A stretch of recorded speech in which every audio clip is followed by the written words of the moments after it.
What is up, you guys? It is your boy, Phoenix Brenton here. In today's video, we are going to be talking about the Chicago Bears. And this team is very interesting because I really think the Bears are probably one of the, maybe the most kind of overrated teams right now.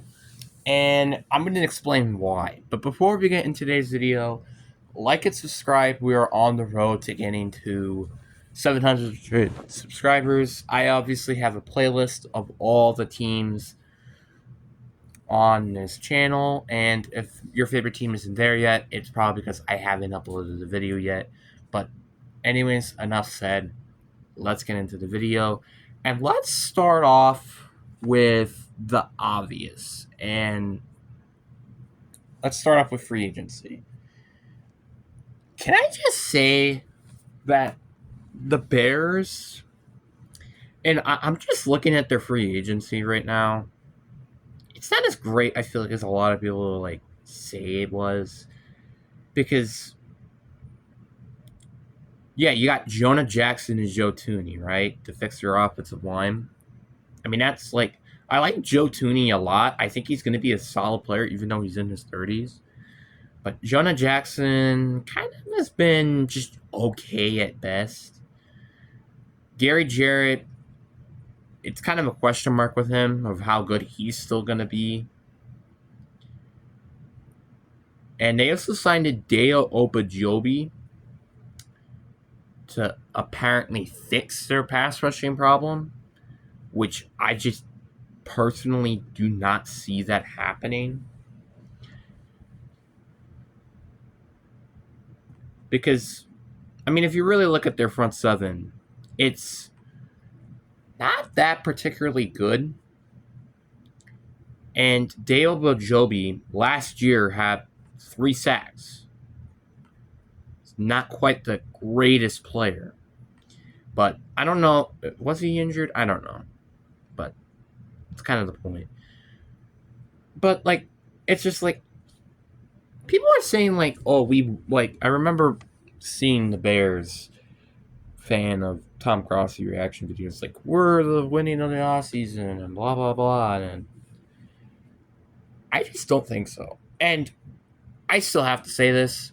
Why draft Colston Loveland? Like, I don't understand why you keep making stupid, dumb decisions like this. You have Cole Kmet. Whoever backs this opinion of drafting Colston Loveland, get out of here. Because you have Cole Kmet. You could have used this on any other position. Any. And it probably would make sense. But not tight end. And, well, probably not quarterback either, but, like, you could have used it on a running back and trade down. You could have used it on a wide receiver because you didn't draft Luther Burden yet. You could have potentially used it on the offensive line. I did. Sorry about that. It's my dude in the way. Like, you could have just used this on any other pick. And instead you used it on this. Like, literally, just to emphasize this, they could have had a good, like, they could have drafted a wide receiver with this pick, and then they could have drafted Will Johnson just to, like, put you in a little bit of a perspective. That's what they could have done, but no. They went and drafted Colston Loveland instead. I'm still going to question that pick to this day. I mean, I understand he could pan out to be one of the best tight ends in the league. I understand that. But, like, if that's not the case, I think this pick is not a great pick at all. Like, I'm just going to be honest. Because Cole Kmet is not a bad tight end. At all. And I just hate when people say he is. Like, I'm tired. So now we look at their depth chart. Obviously, I think they have a very good offense. Like, they have a very solid offensive line. They have very good wide receivers in DJ Moore, Roman Dunze, Luther Burden III, and Devin Duvernay, who's a good kick returner. DeAndre Swift, Roscoe Johnson, good running back duo. And then defensively, I mean, probably my only concern is like your second edge rusher, but I really do think Montez Sweat is good. Gary Jarrett, Darvin Dexter Sr., they're both very solid. You have TJ Edwards and Tremaine Edmonds on linebackers. And secondaries, you have Jalen Johnson, Jaquan Brisker, Kevin Byard, who they signed it during the offseason, I think, Tyree Stevenson, and Kyle Gordon. They have a very solid secondary. I think this defense is very good, and it's building to something really special. But now it just kind of comes down to a little bit of Caleb Williams. And this is where I kind of have a bit of an issue, is their head coach and their quarterback. Now you're like, why do you have an issue with their head coach? Did you watch the NFC wildcard game? Like, for an example. Now, I understand this was the team with the offense, but I say this every single year. Jared Goff did not have as good as a season as I think a lot of people will expect. Like, he had, 4 or 5 interceptions against the Commanders game alone? And in Houston, he also made another 4 or 5 interceptions during that game. Do you understand why I'm saying that I'm a little concerned? Jared Goff, and I think a lot of people question or underestimate this, he used to be the first overall pick. Plain and simple. Plain and simple.